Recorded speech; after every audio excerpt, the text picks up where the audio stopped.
Hello everyone, welcome back to our new video. आज के इस वीडियो में यहाँ पे हम एक ऐसे स्मॉल कैप के बारे में बात करने वाले हैं जिसने अपने इन्वेस्टर्स को काफ़ी निराश किया है, जिसने इन्वेस्टर्स को रिटर्न तो नहीं दिया है कतई भी। तो यहाँ पे स्मॉल कैप ने कौन सा ऐसा स्मॉल कैप है जिसने अपने इन्वेस्टर्स को इतना ज़्यादा निराश किया है और बिल्कुल भी रिटर्न नहीं प्रोवाइड किया है। तो आज के वीडियो में उसी स्मॉल कैप फंड को हम एनालाइज करेंगे और जानेंगे कि इसमें अब आगे का हमें क्या करना चाहिए, जो एग्जिस्टिंग इन्वेस्टर हैं उनका यहाँ पे क्या कदम होना चाहिए और जो नए इन्वेस्टर हैं उनको क्या करना चाहिए। तो बिना देरी के शुरू करता हूँ मैं आज का वीडियो। आज के इस वीडियो में मैं बात करने वाला हूँ एक्सिस स्मॉल कैप फंड की। एक्सिस स्मॉल कैप फंड, इसमें जितने लोगों ने भी इन्वेस्ट किया है उनको निराशा ही हाथ लगी है। पिछले 2 साल में इसने कोई भी अच्छा रिटर्न नहीं प्रोवाइड किया है। अच्छा रिटर्न यहाँ पे अगर हम बात करें कि जो हम एक्सपेक्ट करते हैं कि स्मॉल कैप फंड से कि एक अच्छा रिटर्न हमको मिलेगा, एक अच्छा चांस हमको मिलेगा यहाँ पे इन्वेस्ट करने का, वो चीज़ हमको इस फंड ने नहीं दी है। यहाँ पे हर बंदा हर महीने यहाँ पे एसआईपी कर रहा है, चाहे लॉन्ग टर्म इन्वेस्टमेंट के हिसाब से, चाहे वो लमसम कर रहा है, वो इन्वेस्ट कर रहा है, बट इसको 2 साल में इसने वो रिटर्न नहीं प्रोवाइड किया जो स्मॉल कैप कैटेगरी को देना चाहिए। ऐसा नहीं है कि इसके ही कैटेगरी के और फंड्स हैं उसने भी इतने बुरे परफॉर्मेंस दिया है। मार्केट पिछले 2 साल 3 साल में अच्छी परफॉर्मेंस मार्केट ने ही नहीं दी है।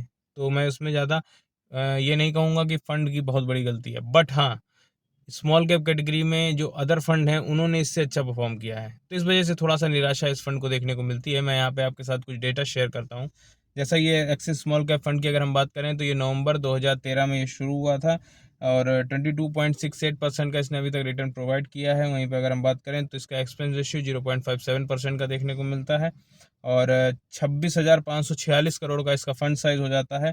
रिस्क ग्रेड लो रहता है। अब रिस्क ग्रेड लो है, कोई प्रॉब्लम नहीं है। रिस्क ग्रेड अगर थोड़ा सा हम कह रहे हैं मीडियम भी रहेगा तो भी अच्छा है, लेकिन हमें रिटर्न तो मिले, क्योंकि रिस्क ग्रेड अगर हमें लो चाहिए तो हम आराम से लार्ज कैप में चले जाएंगे या फिर अदर इंडेक्स फंड में चले जाएंगे तो हमें रिस्क ग्रेड लो मिल जाएगा। अगर हम स्मॉल कैप में जा रहे हैं तो हम रिस्क लेने के लिए कैपेबल हैं, हमें अच्छा रिटर्न चाहिए, that's why we are going to small cap. तो यहाँ पे स्मॉल कैप की जो इतनी ख़राब कंडीशन देखने को मिली, वो चीज़ थोड़ा सा इंसान को, जो इन्वेस्टर है, उसको थोड़ा सा प्रॉब्लम देती है। यहाँ इंक्लूडिंग अगर मैं अपनी बात करूँ तो मुझे भी ये जो रिटर्न है, जो ये डेटा है, देख के मुझे खुशी नहीं होती है।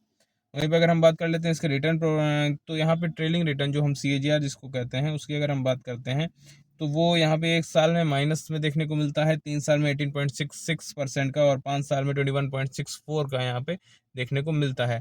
कैटेगरी एवरेज की बात कर लेते हैं तो कैटेगरी एवरेज से बेटर परफॉर्मर तो 3 साल में कैटेगरी एवरेज ने इसको बीट किया है, वहीं 5 साल में इसने कैटेगरी एवरेज को अपने बीट कर दिया है। SIP रिटर्न 3.25 का 1 साल में, 3 साल में 12.28, 5 साल में 19.09 का यहाँ पे रिटर्न SIP रिटर्न देखने को मिलता है। वहीं पर अगर हम रोलिंग रिटर्न की बात कर लेते हैं तो यहाँ पे ये आपके सामने ये सारा डेटा है, देख लीजिए आप खुद कि 1 साल में तो इस फंड ने बीट किया है अपने कैटेगरी एवरेज को, 3 साल 5 साल 2 साल इसमें कैटेगरी एवरेज ने लगातार इसको बीट किया है।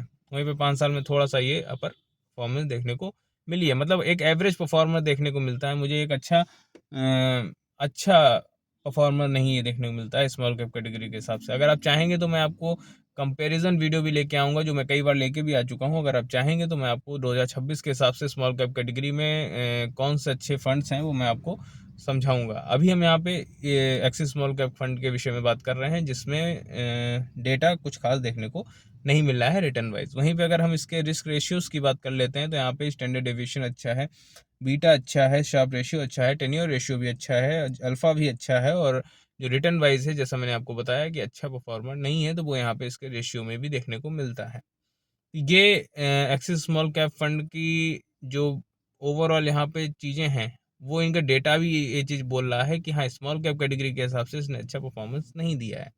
अब बात आ जाती है कि हमें करना क्या चाहिए, हमें तरीके का यहाँ पे अपने इन्वेस्टमेंट को करना चाहिए। जो एग्जिस्टिंग इन्वेस्टर हैं वो क्या करें और जो नए इन्वेस्टर हैं उन्हें क्या करना चाहिए। तो जो एग्जिस्टिंग इन्वेस्टर हैं, आप कितने साल से इन्वेस्टेड हैं, प्लीज़ आप कमेंट बॉक्स में अगर आप मुझे बताएंगे तो मैं आपको ज़्यादा अच्छे तरीके से गाइड कर सकता हूँ।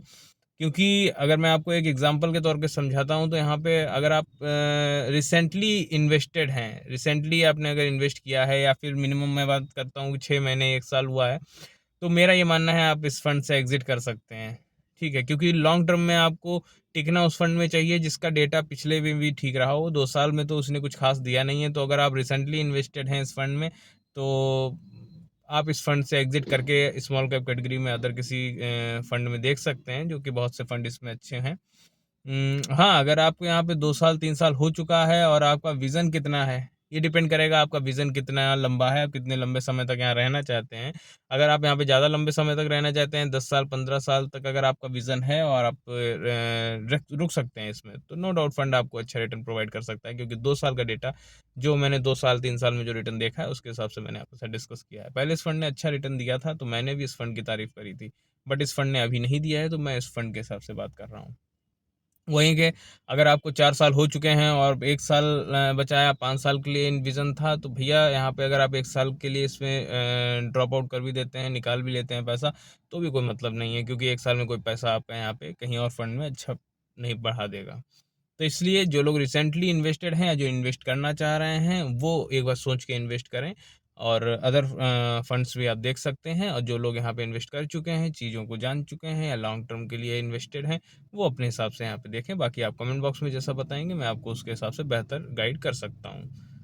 आई होप आपको जानकारी पसंद आई होगी। वीडियो पसंद आया है तो प्लीज़ एक लाइक कर दीजिएगा, चैनल सब्सक्राइब करिएगा, दोस्तों से शेयर करिए। कोई भी क्वेश्चन या सुझाव होता है आप कमेंट बॉक्स में बता सकते हैं। मिलता हूँ नेक्स्ट वीडियो में। धन्यवाद।